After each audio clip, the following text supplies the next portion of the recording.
Bonjour à toutes et à tous, bienvenue sur KTV Kwezi FM, le 106.9 pour ce temps de parole, toujours en direct à la radio et à la télévision. Un témoignage bouleversant qu'on va avoir ce matin, qu'on a sur ce plateau, c'est Léo Muller. Il est sur Mayotte depuis 5 ans, il a été victime des coupeurs de route. Il a accepté de répondre à nos questions et de témoigner sur ce qui s'est réellement passé. Léo, bonjour. Bonjour. Merci déjà d'avoir accepté de répondre à notre invitation. Juste avant d'expliquer ce qui s'est passé, on a compris que c'était l'histoire des coupeurs de route, mais on va y revenir en détail. Pourquoi avoir accepté de témoigner à visage découvert aujourd'hui, alors que beaucoup ont peur des représailles ? Des représailles, non, parce que c'est des actes isolés, mais moi je fais ça parce que je veux qu'on en parle. Je veux que ce soit un sujet qui soit développé au niveau de l'île et qui soit développé surtout au niveau de la France métropolitaine et qu'il y ait des répercussions au niveau des politiques. C'est pour ça que je vais en parler, moi, c'est pour que ça fasse un maximum de bruit. Et j'en parle chez vous, j'en parlerai ailleurs, si possible, si on m'en donne l'occasion. Il n'y a pas de problème, moi je suis là pour au contraire essayer d'en parler le plus possible. Alors, c'était le 14 janvier dernier, on est du côté de Passamenti, entre Passamenti et Vaïbé, c'est ça ? C'est ça. Qu'est-ce qui s'est passé ce jour-là ? Alors vous dites que c'est un témoin bouleversant, je sais pas, ça devient monnaie courante ce genre d'agression. Je suis pas sûr qu'on puisse parler de bouleversant parce que je pense que je suis pas le seul à l'avoir vécu et on est de plus en plus. Mais bouleversant dans le sens où vous témoignez. Choses. Alors moi je témoigne et j'espère que les prochaines personnes qui se feront agresser viendront témoigner ici et ailleurs aussi. Ce qui s'est passé tout simplement, c'est le grand classique, un tronc d'arbre au milieu de la route. Je rentre chez moi, il est 10h du soir. Le premier virage dans la montée après Passamenti, un tronc d'arbre au milieu de la route. Donc vivant ici depuis 5 ans, je me doute que c'est pas pour un péage. Donc je recule, j'essaye d'éviter les personnes qui se mettent au milieu de la route pour me la barrer. Et en faisant ça, je perds le contrôle du véhicule. Je me retrouve dans le fossé, sur le petit chemin en fait, qui longe la rivière à côté de la route. Et à partir de là, 3 individus entourent ma voiture, l'un avec un tchambo qui casse la vitre côté passager, l'autre qui, de mon côté, commence à m'asséner des coups en me demandant de lui donner le portable. Moi, sur le moment, je suis même pas surpris. J'essaye juste de réagir le mieux possible. Je veux rien donner, ce qui est peut-être pas une bonne idée. Je pense qu'il vaut mieux se débarrasser des affaires matérielles plutôt que de prendre des coups. Moi, sur le moment, peut-être un peu trop de fierté, je veux rien donner, donc je prends des coups, j'essaye d'en donner. Au bout d'un moment, ils arrivent à quand même prendre le portable. Tout ça, c'est dans la voiture qui est dans le fossé. Voilà, je suis dans la voiture, donc pas trop d'amplitude pour se défendre et eux, pas trop d'amplitude pour me taper non plus. Donc c'était un peu les deux côtés de la médaille. Et au bout d'un moment, ils arrivent quand même à prendre le portable qui est au milieu de la voiture. Ils arrivent à prendre le portable et les clés de la voiture et ils se sauvent. Et vous les avez vus de près, j'imagine. Alors moi je les vois de près, mais ils sont cagoulés, hein. Ils ont en fait des suites à manches longues entourées autour du visage, donc très difficile de les reconnaître, quoi. Et pour vous, ils étaient jeunes ? Oui, ils sont jeunes puisque de toute façon ils ont été arrêtés. Donc ils ont été arrêtés par les services de la police. Ils sont jeunes, il y en a 3 mineurs. Apparemment il y avait 5 individus, moi j'en ai vu que 3, mais il y en avait 5. Et sur les 5, il y en a 3 qui sont mineurs. Je tiens ici à remercier la police, le travail de la police, notamment le service qui s'occupe justement des agressions et vols au commissariat de police de Mamoudzou. Ils font un travail extraordinaire. J'ai été très très bien reçu, ils ont fait tout ce qu'il fallait et ainsi que les pompiers aussi qui sont intervenus très rapidement sur site. Et après, dans le suivi de l'affaire, on a vraiment, dans notre malheur au niveau de la violence à Mayotte, on a quand même des services de police qui font tout ce qu'ils peuvent et qui font un très bon boulot. On a eu l'occasion de les suivre, notamment avec une caméra, on a pu se rendre compte effectivement de la problématique. Tout à l'heure, vous disiez hors antenne que vous attendiez à ça. Donc vous n'avez pas forcément eu peur ? Non. Ce que je vous disais tout simplement, c'est que moi ça fait 5 ans que je vis à Mayotte, que je vois la violence monter et surtout en ce qui concerne les agressions physiques. Donc c'est vrai que quand on peut lire dans le journal que la violence se stabilise, on a quand même des doutes parce qu'on voit la violence physique augmenter énormément et de plus en plus j'ai l'impression de jouer à la roulette tous les matins quand je me réveille et d'attendre de tomber sur le numéro qui va me faire perdre et cette fois-ci je suis tombé sur le mauvais numéro. Mais quand vous avez vu ce tronc d'arbre, Léo, devant vous, vous arrivez en voiture, qu'est-ce que vous vous dites ? Est-ce que parce que vous dites que vous n'avez pas eu peur, mais on a du mal à imaginer. Hein, si, on vous a dites peur, quoi ? on a Vous dites peur, que on vous a allez, peur, mais en fait c'est plus une réaction. On sait qu'il faut essayer de se dégager de là, Ouais. et donc mon cerveau s'est mis en mode réaction et j'essaie de faire ce qu'il faut. Mais après, bon, ça c'est une histoire de personne que j'ai moins eu peur ou pas. Je pense que ça aurait été d'autres conditions, j'aurais eu très peur. Là, c'est à ce moment-là, j'ai réagi de cette manière. J'ai réagi de cette manière surtout parce que j'étais seul dans la voiture. Et ça, c'est aussi une des raisons principales pour laquelle je témoigne, c'est que je voudrais qu'à ce moment, toutes les personnes qui sont à Mayotte, toutes les personnes qui travaillent dans l'enseignement, le CHM, tous les hommes de Mayotte qui réfléchissent, qui se posent 2 secondes et qui se disent ça aurait pu être ma femme ou ma fille vous y avez qui pensé était dans à la ça ? voiture à ma place. Et moi, c'est ça qui fait que je témoigne, c'est ça qui fait que le choc que j'ai eu, c'est même pas l'agression, c'est de tout le temps penser depuis que ça aurait pu être ma femme qui soit dans la voiture à ma place. Et ça, c'est quelque chose d'inacceptable. On ne peut pas vivre dans un pays qui est un département français, dans lequel chaque matin en se réveillant, on se demande quand est-ce qu'on va être agressé, et on se dit pourvu que ce soit pas ma femme ou ma fille. Donc moi, je veux remercier la police de proximité, la police qui fait son travail, autant je suis en colère contre les différents services de l'État, notamment la préfecture et les préfets qui se sont succédés, qui pour moi n'ont pas donné toute la mesure au niveau national pour réclamer ce dont nous avions besoin à Mayotte. À Mayotte, nous avons besoin d'exception. C'est un endroit exceptionnel, Mayotte, d'un point de vue de la violence, d'un point de vue des conditions de l'immigration, des points de vue de la taille de l'île par rapport au nombre d'habitants. En fait, dans tous les domaines, Mayotte est un endroit exceptionnel. Et pour pouvoir gérer un endroit comme ça, il faut des mesures exceptionnelles, à mon avis. Et je pense que pour obtenir ces choses-là, il faut un rapport de force, parce que tout ne fonctionne que par rapport de force, et je ne suis pas sûr que les préfets, que les élus aussi aient mis toute leur pression et toute leur force avec la volonté de pouvoir obtenir des choses pour que cette situation change. Parce que Mayotte est en train de devenir un enfer. Et pour les gens comme moi qui vivons depuis 5 ans ici, qui avions l'intention de rester, la question se pose tous les jours de s'en aller. Et si les forces vives s'en vont, Mayotte va dériver de plus en plus vers du n'importe quoi. Et donc moi je suis là aussi pour dire à tous les gens, réfléchissez. Est-ce que vous avez envie que ça arrive à votre femme ? Est-ce que vous avez envie que ça arrive à votre fille ?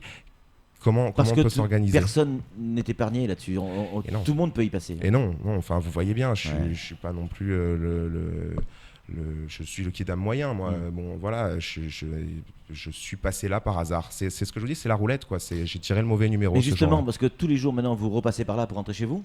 Je passe tous les jours par là. Et forcément, vous y pensez ? Tous les soirs, bien sûr. Donc il y a un traumatisme qui existe alors. Oui, il y a toujours maintenant, c'est sûr que dans la voiture, je ferme les fenêtres, je ferme les portes quand je me balade, je mets mes affaires sous le siège ou à côté pour éviter d'être volé à la tire ou ce genre de choses. Mais tout à l'heure, on en discutait en antenne. Enfin, on est 4 sur le plateau à vivre à Mayotte, certes depuis un certain temps, mais sur nous 4, il n'y en a pas un seul de nous qui n'a pas vécu une agression. Enfin, en France, quand on discute avec des gens autour de nous, on n'est pas 4 sur 4 à chaque fois à avoir eu des agressions.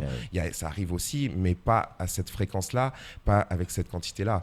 Et effectivement, c'est une petite île, donc, mais il y a un vrai problème d'insécurité. Donc, moi, je veux bien qu'on parle d'insécurité juste en termes de chiffres, comme vous avez pu le faire, par exemple, dans votre débat, dans votre face-à-face d'hier et dans les journaux. Mais il y a un moment, il faut prendre en compte la gravité humaine des choses, quoi. Là, prendre des coups de Tchambo, c'est quand même très traumatisant et c'est pas normal, surtout. On va donner la parole à Flo dans quelques instants, mais est-ce que comment ont réagi vos proches, notamment votre femme, suite à ce qui s'est passé ? Ma femme est en stage à La Réunion, donc elle n'est pas présente sur le territoire. Elle n'a pas bien réagi, vous imaginez bien. C'est clair que depuis se pose la question de notre départ éventuel. Beaucoup de choses sont remises en question parce que voilà, nous on est venu avec un projet de vie à Mayotte. Moi je travaille dans la géotechnique, je fais partie des gens qui essaient de développer l'île aussi par les études qu'on fait pour les constructions, ce genre de choses. Donc moi j'avais l'intention de construire quelque chose éventuellement à Mayotte, de m'investir pour cette île que j'aime aussi. Mais forcément quand on subit une agression comme cela et quand on entend aussi le nombre d'agressions qu'il y a et les différentes personnes de nos proches de notre entourage qui se font agresser, on se pose clairement la question de repartir. Est-ce que désormais dans votre voiture il y a une arme, quelle que soit sa catégorie? Est-ce que vous êtes armé? Ça, je ne vous le dirai pas. C'est une forme de réponse. Flo, une réaction? Ouais, je vais revenir sur le moment de l'agression. Justement, ça arrive à tellement de monde, ça devient presque banal. Qu'est-ce qui se passe après? Alors vous n'avez plus de téléphone. Pourtant, il y a les pompiers, il y a la police. Qu'est-ce qui se passe après? Alors, juste après l'agression, il se passe l'état de choc, entre guillemets, où on est pris en charge par les pompiers qui nous amènent à l'hôpital. On fait un certificat médical. Ah non, les pompiers, ils arrivent parce que moi, je sors de la voiture et que j'arrête quelqu'un au bord de la route pour qu'il appelle la police. Et la personne juste avant moi qui s'était fait agresser, parce qu'on a été 2 à se faire agresser. D'ailleurs, je lui rends hommage parce qu'on a eu contact après, on a pu discuter de tout ça. C'était assez sympa, au moins. Et du coup, en fait, les policiers sont venus très rapidement. Très rapidement et les pompiers aussi sont intervenus très rapidement. Donc il y a même un riverain qui vous amène de l'eau. Il y a un riverain qui me dit qu'il a l'habitude, que ça arrive régulièrement en bas ici. Il m'amène tout de suite de l'eau. Il me dit que la prochaine fois je klaxonne pour qu'il intervienne ou au moins qu'il appelle la police. Il y a un truc comme ça qui se passe. Donc voilà, l'immédiat c'est ça, c'est une intervention très rapide des services de police. Quand on sait le nombre d'interventions qu'ils ont à faire, moi je trouve qu'ils sont arrivés très vite.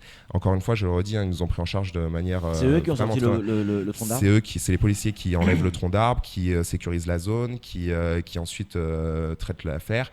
Et après, une fois que le premier moment est passé, après on a affaire aux enquêteurs qui eux aussi font très bien leur travail et nous interrogent et ont permis donc du coup d'arrêter ces personnes. Ce sont 3 mineurs.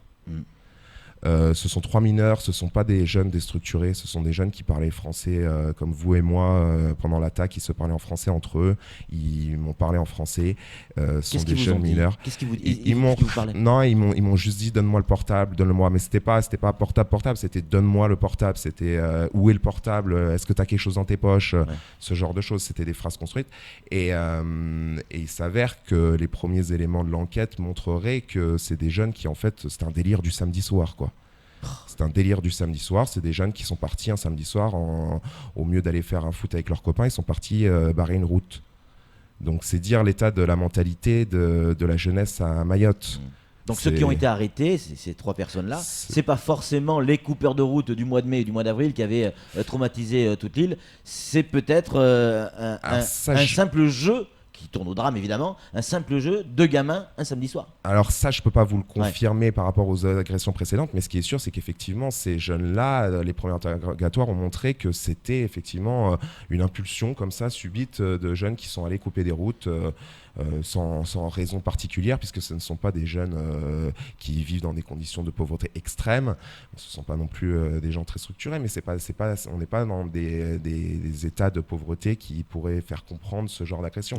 Non, là, c'est vraiment une mentalité je dirais, de jeu ou de prouver quelque chose, de peut-être ce genre de choses.